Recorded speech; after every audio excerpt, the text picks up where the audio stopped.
ሰላም ጤና ይስጥልን አድማጭ ተመልካቾቻችን፣ ሰኔ 22 2017 ዓ.ም ዕለታዊ መረጃዎችና ዘገባዎችን ይዤ መጥቻለሁ። መረጃና ዘገባዎችን ወደ እናንተ እያደረስኩ አብሬያችሁን ቆዩ በለጠ ካሳ ነኝ። እናንተም እየተከታተላችሁ አብራችሁ እንድትቆዩ ነው በአክብሮት የምጋብዛችሁ። አብራችሁን ከቆያችሁ የተለያዩ መረጃዎች ትሰማላችሁ። ዝርዝር የግንባር መረጃዎችን ይዣለሁ። የፖሊስ አዛዡ ተማርከዋል፣ የጸጥታ ኃላፊውም ተማርከዋል፣ የጸጥታ ኃላፊው እንደዚሁ በተወሰደባቸው ድንገተኛ ጥቃት ተገድለዋል የሚሉትን የግንባር መረጃዎች ጨምሮ የተለያዩ መረጃዎችን ይዣለሁ። እንደዚሁ ደግሞ አዲስ ታጣቂ ኃይል እንደዚሁ ተመልምሏል። እሱም ተልዕኮ ተሰጥቶታል ተብሏል። ይህንን መረጃም እንደዚሁ በዚህ መረጃ ጊዜ ከግንባር መረጃዎች አንጻር የሚሰሟቸው መረጃዎች ናቸው።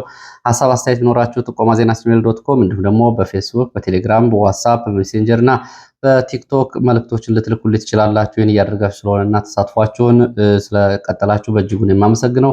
ከተለያዩ አካባቢዎች ሀሳብ አስተያየቶችን፣ ጥቆማዎችን እንዲሁም ደግሞ የማህበረሰቡን ጉዳይ በተመለከተ በየቀኑ የምታደርሱ መረጃዎች አሉ። ይህንን ስለምታደርሱኝና እኔ መልሼ ድምፅ እንዲሆን ስለማደርሳችሁ እናንተም እንድትቀጥሉበት ነው በአክብሮት የምጠይቃችሁ። እንግዲህ የተለያዩ መረጃዎችን ይዣለሁ። በዚህ ሰዓት ከያዝኳቸው መረጃዎች መካከል ወደ ወልቃይትም የሚወስደን መረጃ አለ። ወደ ምዕራብ ጎንደር ሰሞነኛ ጉዳዩን በተመለከተም እንደዚሁ የሚወስደን መረጃ አለ። እነዚህ መረጃዎች ትከታተላላችሁ። ትግራይም አዲስ መረጃ አለኝ። እንደዚሁ ደግሞ አዲስ አበባና አካባቢ የሚወስዱ መረጃዎች አሉ። ከሀገር ውስጥ እነዚህን ትከታተላላችሁ። ከውጭ ሱዳንና ዓለም አቀፍ ሁለት ተጨማሪ መረጃዎችን ይዣለሁ። እስከ መጨረሻው አብራችሁን ቆዩ። ከመልእክቶቻችሁ መካከል እንግዲህ በደረሱ መልእክቶች መካከል ሚሊሻና አድማ ብተናን በተመለከተ አሁን እየተደረገ ያለው ጦርነት የአማራው የእርስ በርስ ጦርነት ነው። አማራው ከአማራው ጋር እያደረገ ያለው ጦርነት ነው። ይሄ ጉዳይ ተከታታይ ግንዛቤ ባለመፈጠሩና ለሚሊሻና ለአድማ ብተና አባላት በቂ የፖለቲካ ግንዛቤና የትግል ዓላማ ባለመሰራቱ እየደረሰ ያለ ኪሳራ ነው። ዞሮ ዞሮ ሚሊሻም ሄዶ ቢያልቅ የሚያልቀው አማራ ነው። ስለዚህ ይህንን አደጋ ለመቀነስ የግንዛቤ ማስጨበጥ ስራዎች ቢሰሩ የሚል ከዘወትር አድማጭ ተመልካች የኢሜል መልእክት ደርሶኛል። ሌላው ደግሞ በፋኖ አንድነት ጉዳይ እንደዚሁ አስተያየት ያደረሱኛሉ። ከሐዋሳ አካባቢ አስተያየት ያደረሱኝ የፋኖ ትግል ሲጀመር እንኳን የአማራ ተወላጆች ሌላው ኢትዮጵያዊ የነበረውን ተስፋና እንዲሁም ደግሞ አጠቃላይ በፖለቲካው ውስጥ ይመጣል ብለው ይጠብቁት የነበረውን ጉዳይ በተመለከተ ዝርዝር ሀሳቦችን ካስረዳ በኋላ ወደ ፋኖ ለመቀላቀል በርካታ ወጣቶች ያላቸው ዝግጅት በተመለከተ እንደዚሁ ገልጿል። የነበሩ ሙከራዎችንም እንደዚሁ በተከታታይ ገልጿል። ሆኖም ይህንን በርካታ ወጣቶች ወደ ፋኖ ለመቀላቀል የሚደረገውን እንቅስቃሴ በተመለከተ ፋኖ አንድ ባለመሆኑና ፋኖ በአንድ እዝ በአንድ የፖለቲካና ወታደራዊ ዓላማ አለመምራቱ ከፍተኛ እንቅፋት ሆኗል። ይህም እንግዲህ ብዙዎቹ ቅሬታ እያቀረቡበት ያለ ጉዳይ ስለሆነ ፋኖ በአስቸኳይ ወደ አንድነት ቢመጣ የሚልና እንዲሁም ደግሞ ከፋኖ አንድነት አንጻር ፋኖ አሁን ህዝቡን ብቻ አይደለም ራሱንም ዋጋ ማስከፈል ይጀምራል። ገና ባልተያዘ ባልተደረሰበት ስልጣን ሽኩቻ ውስጥ ገብቶ የፋኖ አደረጃጀት አንድ እንዳይሆን የሚያደርጉ የፋኖ አመራሮች አሁን ለህዝቡ ብቻ ሳይሆን ለራሳቸውን በቀጣዩ የህልውና አደጋ ውስጥ ይገባሉ። ከዳርዳር ህዝቡ ሆ ብሎ ትግሉን ሲደግፍ ነበረ። ተስፋ ሰንቆ እየተከታተለ ነበር። አሁን ግን በጫካ ውስጥ ባለ ስልጣን የሚደረግ ሽኩቻ የህልውና ትግል አላስመሰለውም። ስለዚህ ከዚህ በኋላ ለህዝቡ ሳይሆን ለራሳቸውም ከባድ የህልውና አደጋ ውስጥ ይገባሉ። ከዚህ ወጥተው ሁኔታዎችን የሚገመግሙበትና በአስቸኳይ በተለዋጭ ፖለቲካ ውስጥ የራሳቸውን አቋም የሚይዙበት መንገድ ማድረግ ካልቻሉ ሁኔታዎቹ አስቸጋሪ ናቸው። ይሄ ከእስራኤል እየደረሰ መልእክት ነው። ወደ መረጃዎቹ ሲሄድ ከመልእክቶቻችሁ ባሻገር እንግዲህ የምዕራብ ጎንደር ዞን መግለጫ አውጥቷል። በመግለጫው ላይ በተደጋጋሚ በሚዲያ ዘገባም የነበሩ ጉዳዮችን በደንብ አንስቶ አሳይቷል። እነሱ በመግለጫው ጉዳዩን ውጫዊ ለማድረግ ቢሞክሩም ግን ለተፈጸመው በሾፌሮች ላይ ለተፈጸመው ጭፍጨፋ በአድማ ብተና፣ በፌዴራል ፖሊስ፣ በመከላከያ ላይ ለተፈጸመው የተጠና ጭፍጨፋ የመከላከያ እጅ እንዳለበት ወይ ደግሞ የዞኑ ባለጽግና የሚያውቁት ሂደት እንዳለበት መግለጫው ውስጥ ያጋለጧቸው ጉዳዮች አሉ። ከመግለጫው ላይ አንዳንድ ነጥቦችን ወደ እናንተ ለማድረስ ያህል በምዕራብ ጎንደር ዞን መተማ ወረዳ መቃ ከተማ የተፈጸመውን ጭፍጨፋ በተመለከተ ራሱን የቅማንት ነፃ አውጪ እያለ የሚጠራ ጽንፈኛ ቡድን 2008 ጀምሮ በአካባቢው እየተንቀሳቀሰ ማህበራዊ ምስቅልቅል እንዲሁም ደግሞ ተሳፋሪዎችን እያገተ ሲገድል የነበረ ህዝብ ላይ ግጭት እንዲፈጠርና ጭፍጨፋዎች ሲያደርግ እንደነበር የገለጸው መግለጫው ቡድኑ የቅማንት ማህበረሰብን የማይወክልና በወያኔ ቀጥተኛ ትዕዛዝ የሚንቀሳቀስ ስለመሆኑ መግለጫው አንስቷል። በዚህ በ2016 በክልሉ የመጣውን ቀውስ ተከትሎ ማህበረሰቡን ከአማራ ጽንፈኛ እጠብቃለሁ በሚል ይሄ ቡድን ንቅናቄ መጀመሩንና እንደገና መደራጀት መጀመሩን መግለጫው ገልጿል። እንግዲህ በደንብ ልብ ልትሉት የሚገባው የመከላከያ አጋዥ ናቸው እየተባሉ የመሳሪያ ድጋፍ ሲደረግላቸው የነበሩት ታጣቂዎች አሁን በራሱ በዞኑ በኩልም እንደዚሁ የአማራ ጽንፈኛን ለመውጋትና ለመከላከል በሚል እንደገና ስለመደራጀታቸውና ይህንንም እንደሚያውቁ ነው የገለጸው። ጉባኤና መቃ ተብሎ በሚጠሩ አካባቢዎች የሚደረገው እንቅስቃሴ የቆየ እንደሆነም እንደዚህ ዞኑ ገልጿል። ከመንግስት ጎን ቆሜያለሁ በማለቱ ታምኖ ተቀባይነት አግኝቶ እንደነበር ይሄ ቡድን ይገልጻል። እንግዲህ ከመንግስት ጎን ይቆማሉ በሚል ካሁን በፊት ቀረጥም እንዲቀርጡ ኬላም እንደተሰጣቸው ከጀኔራሎቹ ጋር በየወሩ ከቀረጥ ላይ ከሚገኝ ገንዘብ እንደሚካፈሉ ተደጋጋሚ ዘገባ ተሰርቶ ነበር። አሁን የሚያረጋግጠው ይህንን ነው መግለጫቸው። ኮማንድ ፖስቱ ጋር ተከታታይ ስምምነቶችን ስለማድረጋቸው እንግዲህ ኮማንድ ፖስቱ ተስማምቻለሁ በሚል ነው ይህን ድጋፍ ሲያደርግ የነበረው። እንደነሱ መግለጫ 21 ሚሊዮን ብር በላይ ስለመዝረፋቸው ነው የሚገልጸው። ይሄ ግን ወርሃዊ ዝርፊያ እንጂ ዓመቱ ሙሉ በ10 ወራት የተፈጸመው ዝርፊያ ከዚህ 10 እጥፍ የሚሆን እንደሆነ ነው የመረጃ ምንጮች ሲገልጹ የቆዩት። ኮማንድ ፖስቱ ስምምነት አድርጎ 264 የሚሆኑትን በሰላማዊ መንገድ ከመንግስት ጎን እንዲቆሙ ትጥቃቸውን ሳይፈቱ መንግስትን እንዲያግዙ ድጋፍ እየተደረገላቸው በፎርም ሞልተው ወደ መልሶ ማቋቋም ስለመግባታቸው እንደዚሁ መግለጫው ይገልጻል። ሰኔ 16 ቀን ግን ባልተጠበቀ ሁኔታ 11 ሰዓት ተኩል ከቀኑ እጀባ ላይ የነበሩ የጸጥታ ኃይሎችን 16 ሹፌሮችን በመጨፍጨፍ መንገድ ዘግተው ሆን ብሎ የታሰበበት ምሽግ ይዞ ጭፍጨፋ ስለመፈጸሙና ዘግናኝ ጭፍጨፋ ተፈጽሟል። በዚህም ከፍተኛ ሐዘን እንደተሰማው ዞኑ ይገልጻል። እንግዲህ በዚህ ጭፍጨፋ ላይ ከጅቡቲ ማዳበሪያ ጭነው የመጡ ሾፌሮች እና አጅበዋቸው ይንቀሳቀሱ የነበሩ በርካታ የጸጥታ አካላት ናቸው የተገደሉት። ከዛ ባሻገር እንደዚሁ ሰኔ 18 ከሁለት ቀን በኋላ የመከላከያ አዛዥ ላይ እንደዚሁ ጥቃት ስለመፈጸሙ ነው። ይህንን በወቅቱ እንግዲህ ማረጉ ያልታወቀ ከፍተኛ የመከላከያ አዛዥ እንደዚሁ በጥቃት ተገድሏል የሚል ዘገባ አድርሻችሁ ነበር። አሁንም ከፍተኛ የመከላከያ አዛዥ ነው ተብሏል። ማረጉ ግን አልተገለጸም። መግለጫው እንግዲህ ከእውነት ውጭ የሚያጭበረብሩ ሚዲያዎችንም እንደዚሁ ኮንኗል። ህዝቡ ወደ ግጭት እንዲገባ የሚቀሰቅሱ አካላትም ከድርጊታቸው እንዲቆጠቡ ጠይቋል። ለሚወሰደው እርምጃ ማህበረሰቡ የቅማንትም የአማራም ሳይል ከጎኑ እንዲቆም ጥሪ አቅርቧል።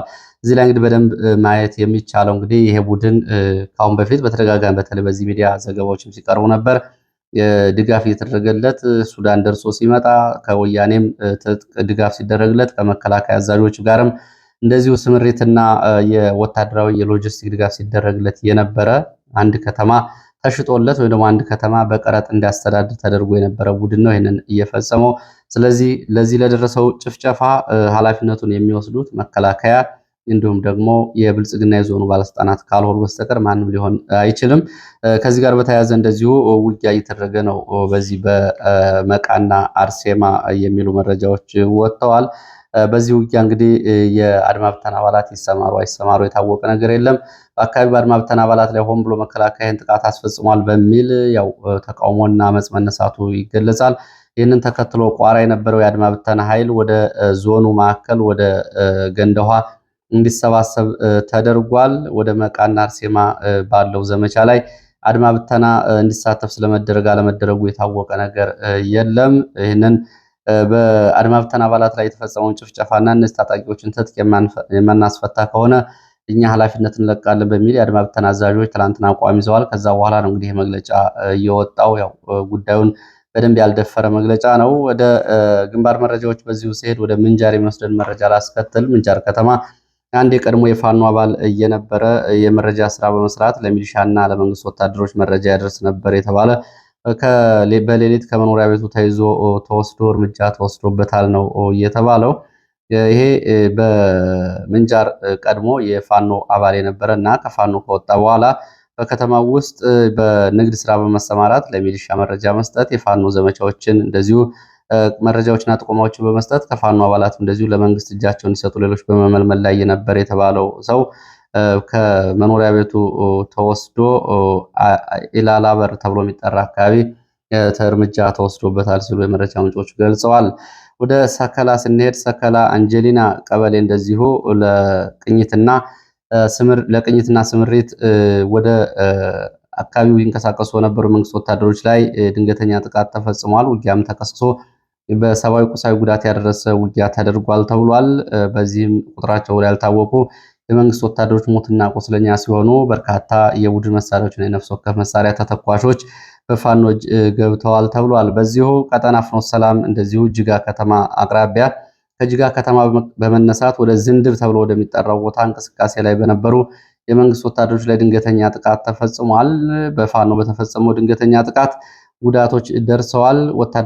ወታደራዊና ቁሳዊ ኪሳራ ደርሷል። እንደ መረጃዎች ከሆነ በትንሹ 20 የሚደርሱ የመንግስት ወታደሮች ሞትና ቁስለኛ ሆነዋል። ይህንን ጥቃት ተከትሎ ወደ ኋላ ተመልሰዋል። ወደ ጅጋ የመንግስት ወታደሮች እንቅስቃሴያቸውን ትተው የእጅ ቦምብን ጨምሮ የነፍስ ወከፍ መሳሪያዎችና የቡድን መሳሪያ ተተኳሾችም እንደዚሁ በፋኖ እጅ ገብተዋል ተብሏል።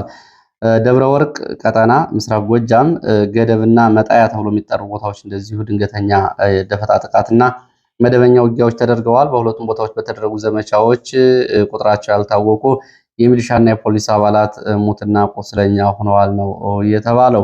ሌላው መረጃ ትላንትና ደብረ ማርቆስ ውስጥ አንድ የፖሊስ መኮንን ምክትል ኮማንደር በፋኖ መገደሉ ይታወቃል። ይህንን በተመለከተ ፖሊስ አመሻሹን ባወጣው መግለጫ የፖሊስ ኮማንደሩ ግድያ ላይ የፈጸሙትን እርምጃ ወስጄባቸዋለሁ ብሏል። ጉዳዩን በተመለከተ የአካባቢ የመረጃ ምንጮች ሌሎች የመረጃ ምንጮች ይህንን ብለዋል። ፖሊስ የፈጸመው እና የወሰደው እርምጃ በንጹሃን ላይ ወይም ደግሞ ከፋኖ ጋር ግንኙነት በሌለው ሰው ላይ ነው።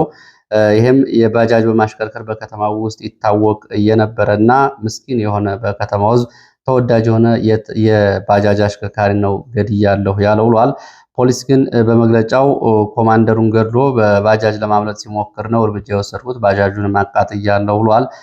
ፋኖ እንግዲህ በዚህ በኩል የሰጠው መግለጫ የለም። እርምጃ እንደተወሰደና የፖሊስ ኮማንደሩ ከደብረ ኤልያስ ወረዳ ጀምሮ በነበሩ አጠቃላይ ዘመቻዎች ለመንግስት ወታደሮች እንዲሁም ደግሞ ለአድማ ብተናና በራሱን በያዘው የጸጥታ ኃላፊነት ከፍተኛ ሚና ሲወጣ የነበረ በመነኩሳት ላይ፣ በፋኖዎች ላይ፣ በፋኖ ቤተሰቦች ላይ ለደረሱት ጥቃቶች ፋኖ ተጠያቂ ያደረገው የፖሊስ ኮማንደር ነው። ሌላው መራቤቴ ቀጠና እንደዚሁ ሞረትና ጅሩ ወረዳ ዛሬ ከማለዳ ጀምሮ ውጊያ እየተደረገ ነው። ውጊያው የሚደረገው ይጎፍ ተብሎ በሚጠራ ቦታ እንደሆነ ነው መረጃዎች የሚያሳዩት። ከሁለት አቅጣጫዎች ወደ አካባቢው ከተንቀሳቀሱ የመንግስት ወታደሮች ጋር ነው ውጊያ እየተደረገ የሚገኘው።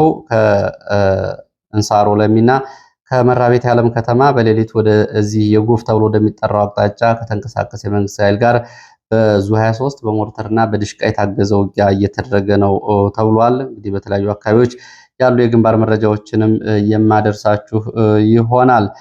በወልቃይ ጠገዴ ሰቲት ሁመራ ዞን እንደዚሁ መግለጫ አውጥቷል። መግለጫ ያወጣው ዞኑ በጠገዴ ወረዳ ሰሞኑን በተከዜ ዘብ አባላት ላይ ግድያ ተፈጽሟል፣ በአርሶ አደሮችም ላይ ግድያ ተፈጽሟል በሚል ነው መግለጫ ያወጣው ዞኑ።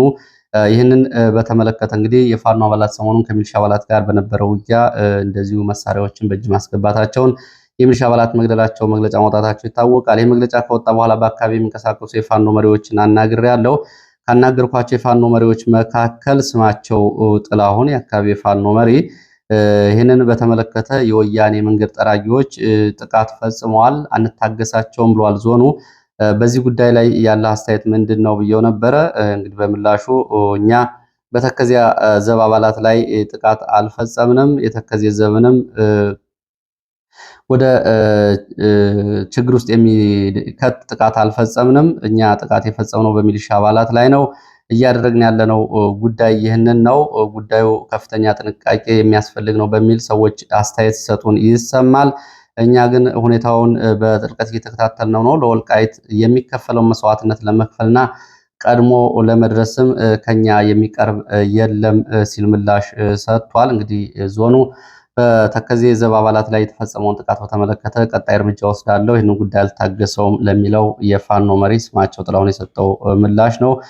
ሌላው ከሚኒስትሮች አስተያየት መካከል ሚኒስተር ለገሰ ቱሉ ትላንትና በፌስቡክ ገጻቸው ባሰፈሩት ጽሁፍ የሞተ ፈረስ እየጋለቡ መንገዱ የጠፋባቸው የሞተ ፈረስ ንድፈ ሐሳብ አራማጅ ፖለቲከኞች በሚል ያው ብልጽግና ተቃዋሚዎችን በጅምላ ፈርጇል። የ1960ዎቹ የአሁኖቹን ጨምሮ ይህንን ፍረጃ አድርሰዋል። እንግዲህ ፌስቡክ ገጻቸው ላይ ነው እያሰፈሩት።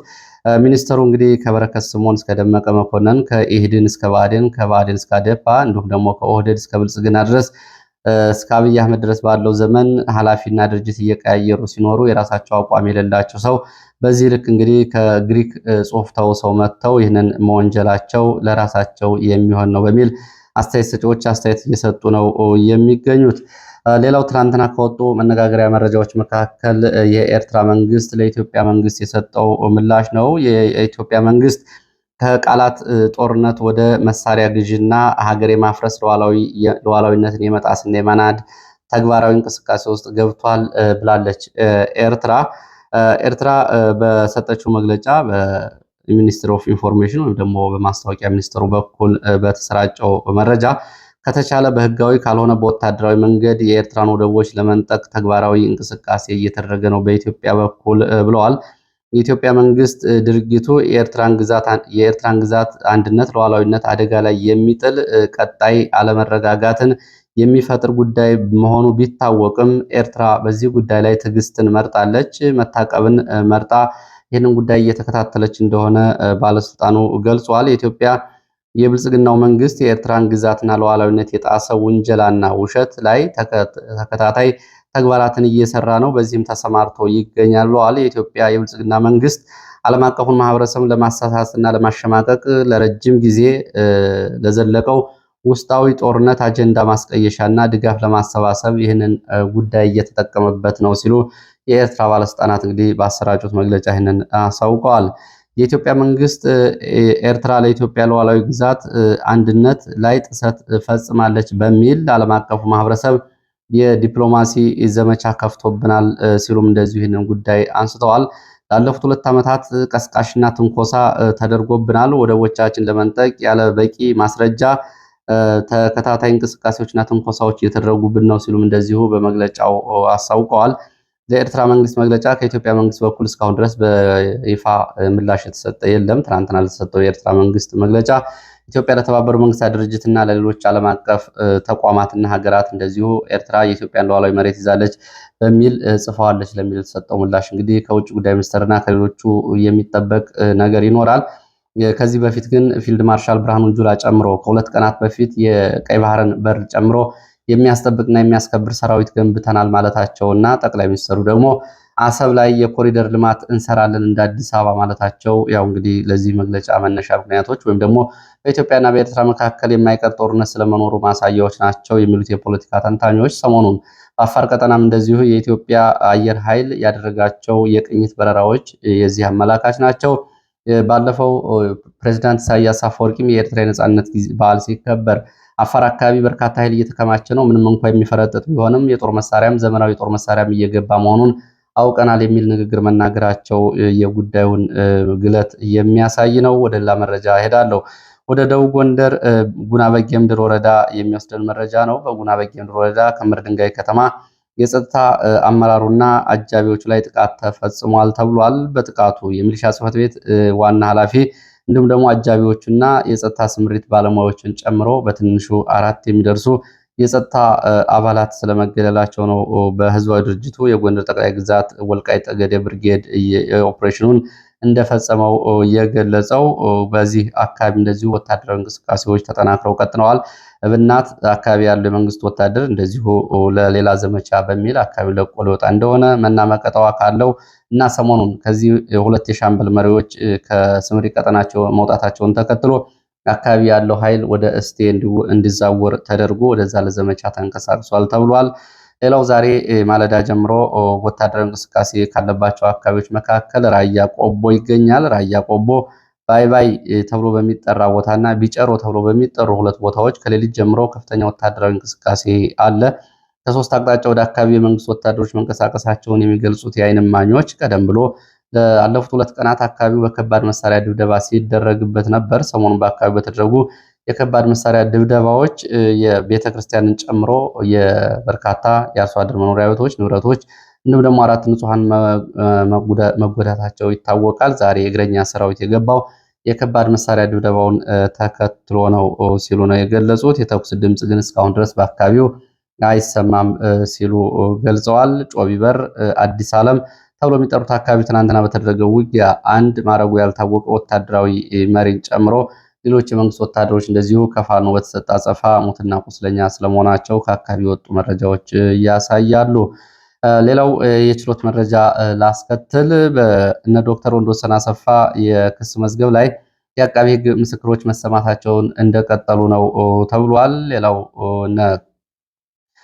አርቲስት ዮርዳኖስ አለሚም እንደዚሁ ፍርድ ቤት ቀርበዋል። የክስ አቀራረብን በተመለከተ በመዝገብ ክስ አብረው የሚጠሩ ተከሳሾች ቅሬታ አቅርበዋል።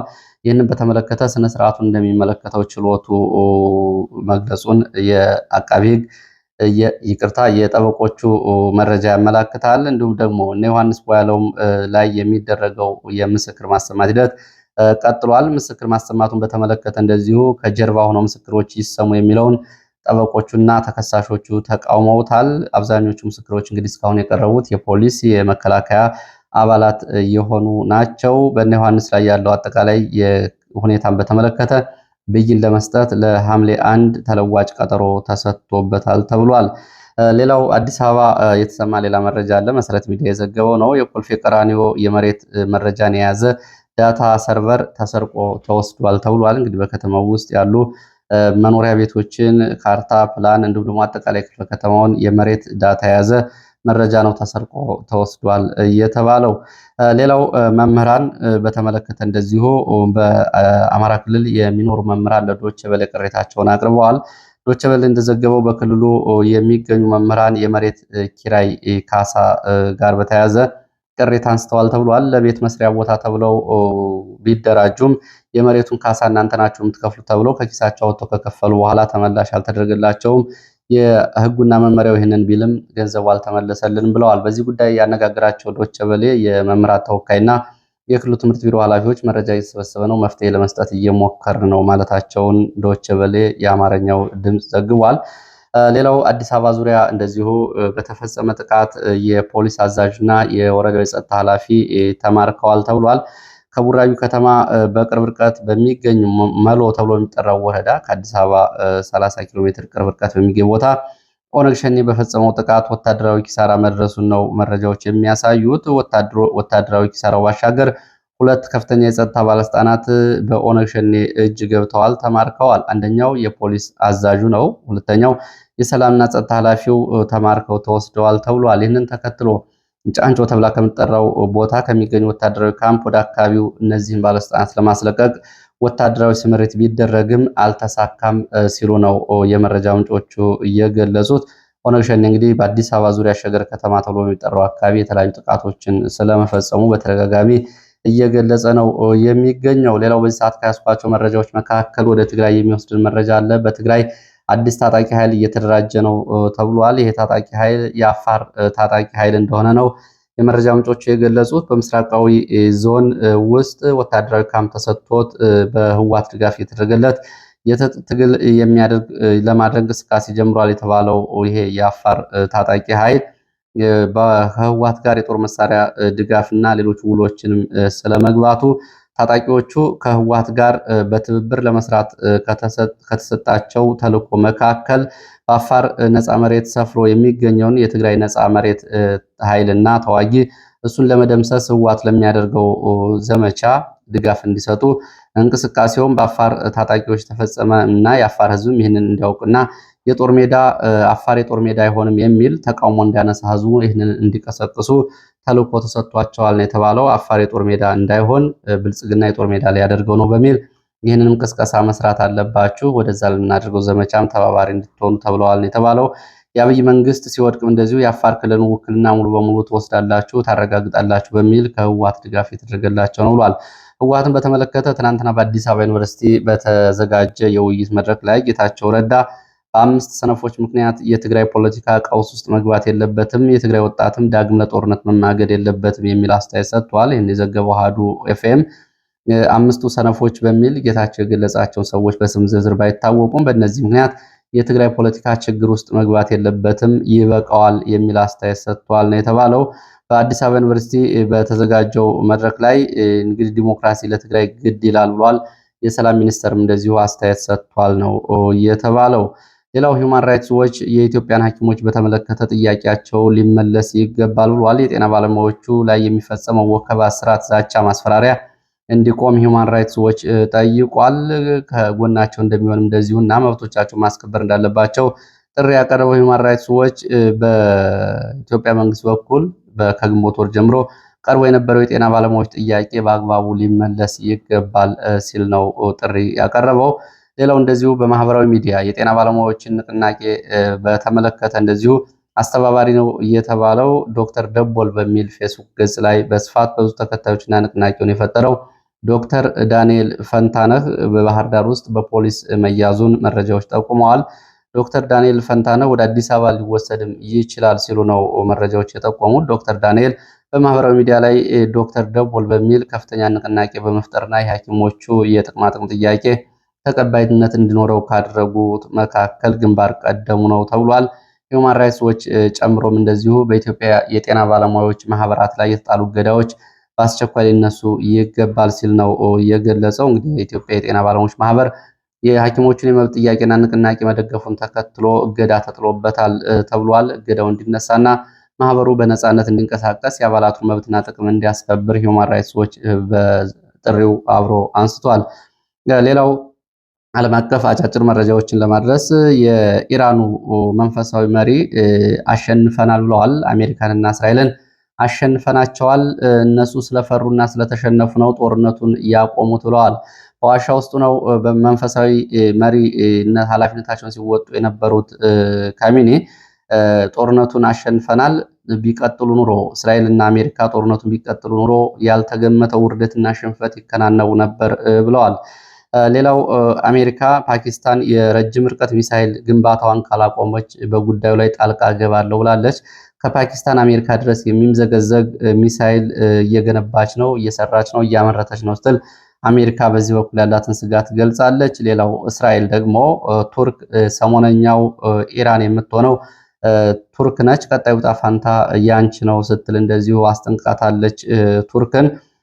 ከቱርክ በኩል እንግዲህ ለዚህ ጉዳይ የተሰጠ መግለጫ የለም። ሌላው የሱዳን ጦር ጎረቤት ሀገር የሱዳን ጦር ድል እየቀናኝ ነው፣ ብሉ ናይል ግዛት ውስጥ ወሳኝ ወታደራዊ ስትራቴጂክ ቦታዎችን ተቆጣጠር ያለው የሱዳን ፈጥኖ ደራሽ ኃይል አርኤስኤፍን እና ተባባሪዎችን የሱዳን ፒፕልስ ሊበሬሽን ሙቭመንት ኖርዝ የተባለውን መሪያቸውን ጭምር ማርክ ያለው ገድይ ያለው ድል አድርግ ያለው እያለ ነው የሚገኘው። ለሰዓት ያስኳቸው መረጃዎች እነዚህ ናቸው። ስለተከታተላችሁ በእጅጉ አመሰግናለሁ። በሌላ ተመሳሳይ መርሃ ግብር እስከምንገናኝ ድረስ መልካም ጊዜ